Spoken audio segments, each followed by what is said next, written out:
welcome to the class of Control System 1. I am Priyanjali Mukherjee, Assistant Professor of Electrical Engineering Department, Narula Institute of Technology. In this class, we will discuss on the Routh-Hurwitz criteria and its application.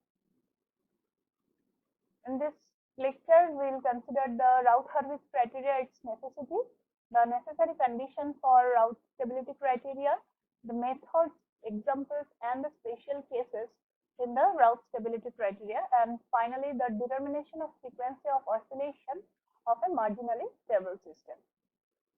So let's start with the Routh-Hurwitz criteria. Now, in the previous class, we have discussed that the system is to be stable. All the poles of the system must lie in the left half of the S-plane. For the second order system or the maximum third order system, it is possible to find out the pole locations by using the calculations.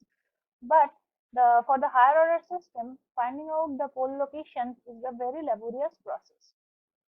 This Routh-Hurwitz stability method provides the continuous system stability without finding out the closed loop poles, and it is applicable for higher order system.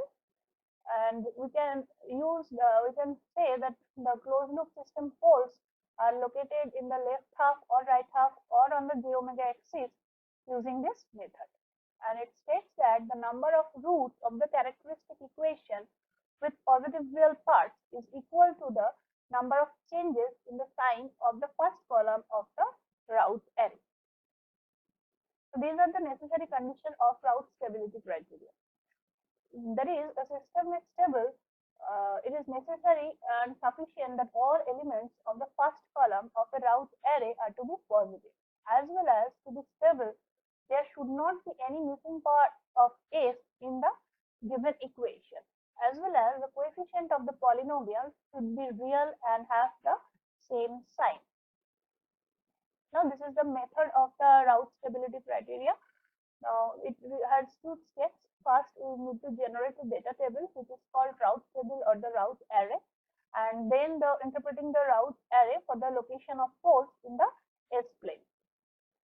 So, consider the equation. The derivable characteristic equation is given as an s to the power n plus an minus 1 s to the power n minus 1 plus an minus 2 s to the power n minus 2 plus a1s plus a0. And first, to generate the Routh array, the alternative coefficients are arranged into rows in this array by starting the first row with the coefficient of the highest order of this. Now, in this equation, the highest order is s to the power n. So, the column will be started like this, s to the power n, and then the coefficient of highest order, that is an, and the alternative, that is an minus 2, the next alternative an minus 4, like this. And for the next row, that is the s to the power n minus 1 row, the coefficient of s to the power n minus 1 is an minus 1, then the alternative is an minus 3, then an minus 5. Next, we need to calculate the next rows until the s to the power 0 row comes by this multiplication technique, that is an minus 1. For s to the power n minus 2, first column, first element will be an minus 1 into an minus 2 minus the n minus 3 into an whole divided by an minus 1. And for the next position, we need to do calculation like this, an minus 1 into an minus 4 minus an minus 5 into an whole divided by an minus 1, like this. And here the next term is not shown because we are not considering the next terms of an minus 6 and n minus 7. And we have to repeat this for the row s to the power 0. Then the Routh table will be completed. So next, take an example. Equation is given as s to the power 3 plus 3s square plus 5s plus 2 equal to 0. So highest power is s to the power 3, and we have to find out the rows regarding s to the power 3, s to the power 2, s to the power 1 till s to the power 0. Now, for s to the power 3, the coefficient is 1 and the alternative coefficient is 5. So 1 and 5 is in the s to the power 3 row, and for the next row, the coefficients are this 3, and the next coefficient there is also 3. So these are 3. Next, we have to calculate the S line, and for S, the calculation will be like this: 3 into 5, that is 15, minus 3 into 1, that is 3, whole divided by this 3, that is equal to 4. And as there is no more terms to the right hand side, then this term will be nil, or it is represented by a dash. And for the next row, we need to calculate in the same manner using this s to the power 2 row and s to the power 1 row. That is 4 into 3 minus this 3 into nil, that becomes nil, whole divided by this 4. So it becomes 3. Next, we need to check the first column of the Routh array. And in this first column, all the numbers are positive. So there is no sign change. That means the poles are located at the left hand side of the S plane and no poles are located at the right hand side. So the system is completely stable. Next, we are considering the another problem, that is given a characteristic equation is like this: s to the power 6 plus 2s to the power 5 plus 2s to the power 4 plus 3s cube plus 5s square plus 6s plus 1 equal to 0. Here, it will start from s to the power 6 and it will end up to s to the power 0. So first row is connected as the coefficient of s to the power 6 is 1. The next coefficient is 2 and the alternative coefficient is then 5 and then 1. So 5 and 1, 1, 2, 5 and 1. And for the s to the power 5, the alternative coefficients are 2, 3 and 6, and there is no other component, so it is 0. Next, we'll consider the s to the power 4 row. For s to the power 4, the calculation will be like this: 2 into 2 minus 3 into 1 divided by 2, that becomes 0.5. For this location, the calculation will be like this: 2 into 5 minus 6 into 1 divided by 2, that is 2 into 5, that is 10, minus 6, it becomes 4 divided by 2, that becomes 2, like this. And then 2 into 1 minus 0 into 1 divided by 2, so it becomes 1. And after doing this successive calculations, we are getting the first column like this: 1, 2.5, minus 5, 11 by 5, 47 by 11, and 1. And here, this sign is positive, this is positive, 0.5 is also positive, whereas this is minus sign. So first sign change occurs in this line and another sign change occurs in this line. So there are two sign changes in the first column of the Routh array. That means two poles are located at the right hand side of the j omega axis, and hence as the two poles are located at the right hand side, then the system is unstable. Now there are special cases in the Routh-Hurwitz criteria, and the procedure we discussed in the previous section, we will fail if this situation arises. So first is the 0 in the first column. Let's take an example: s to the power 5 to s to the power 4 plus 3s cube plus 6s square plus 5s plus 3 equal to 0. So the coefficients of first row will be 1, then 3, and then 5. And the next alternative coefficients are 2, 6, and 3. So two rows has been given here: 1, 3, 5, 2, 6, and 3. Next, we need to calculate the s to the power 3 row. And when s to the power 3 row is calculated, then it becomes is 3 into 2, that is 6 minus 6 divided by 2, so it becomes 0. Now, when it becomes 0 in the any row and it is in the first column, then the division by 0 would be required from the next row, and due to this division, it becomes infinite. To avoid this phenomenon, this 0 will be replaced by a very small number epsilon. And we will carry on the next calculation by considering this epsilon. So in the next row, it will be epsilon into 6 minus 7 by 2 into 2, that is 7, whole divided by epsilon.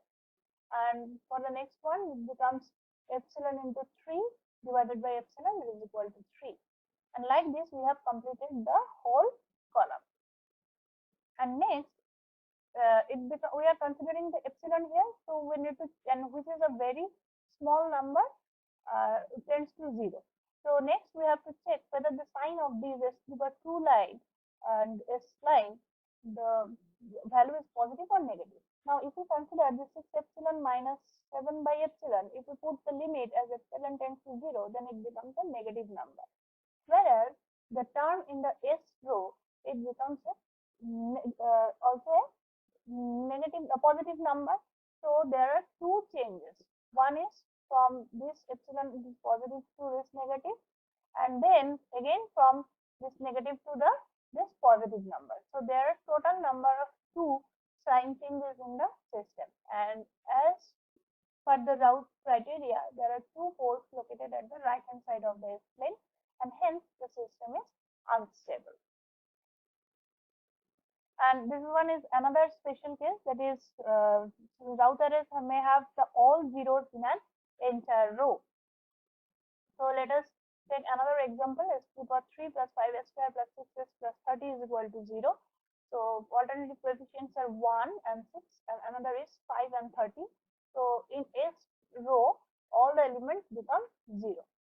In this case, we need to find out the auxiliary equation by considering the previous row, that is using this coefficient.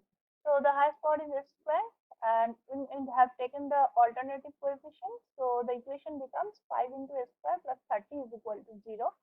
Then we need to differentiate with respect to S of this auxiliary equation. So it becomes 10s plus 0. Now we have to replace these zeros by the coefficient of this DADS, that is the 10 and 0. So here I have replaced the S coefficient by the coefficient of this DADS, that is 10 and 0.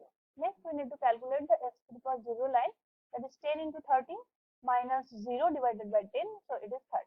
Now from this we can see all the poles are located at the left hand side, but this is not true because we have not calculated the auxiliary equation roots. Now if we find out the roots of the auxiliary equation, then it shows the pole locations are on the j omega axis, and as the poles are located on the j omega axis, then we can say the system is the marginally stable system. Next is the determination of the frequency of oscillation of a marginally stable system. So here let us take an example. We have to find out the range of K for marginal stability and need to find the frequency of oscillation, and the characteristic equation is given here: S to the power 4 25s cubed plus 15s square plus 20s plus K. So the alternative coefficients are 1, 15 and K, and then 25 and 20. So next we need to calculate the S to the power 2 row. So for S to the power 2 row, it becomes 25 into 15 minus 20 divided by 25, that becomes 71 by 5. And for the next one, 25 into K minus 0 divided by 25, that becomes K, and so on. So first we need to find out the condition for marginal stable. So first consider the condition for stability. So this column should be positive. That means the K should be positive. K is greater than 0, as well as this should be greater than 0. By solving this equation greater than 0, we can find out the range of K becomes within 0 to 11.36. Now, if the K value is 11.36, then this S line becomes 0. So we need to consider the auxiliary equation from the previous line, that is 71 by 5s square plus K, that is equal to 11.36 equal to 0. By solving this auxiliary equation, we can find out that S represents the plus minus 0.894. Now in the j omega axis, it is located on the j omega axis, and the real part becomes 0, and hence j omega is equal to this because there is no sigma part, that is a real part. And from this equation we can easily say that omega is equal to 0.894 radian per second, which is the frequency of oscillation in case of this marginally stable system. So in this lecture we have covered the Routh stability criteria with its examples and the special cases of the Routh stability criteria, as well as the finding out the frequency of oscillation of the marginally stable system.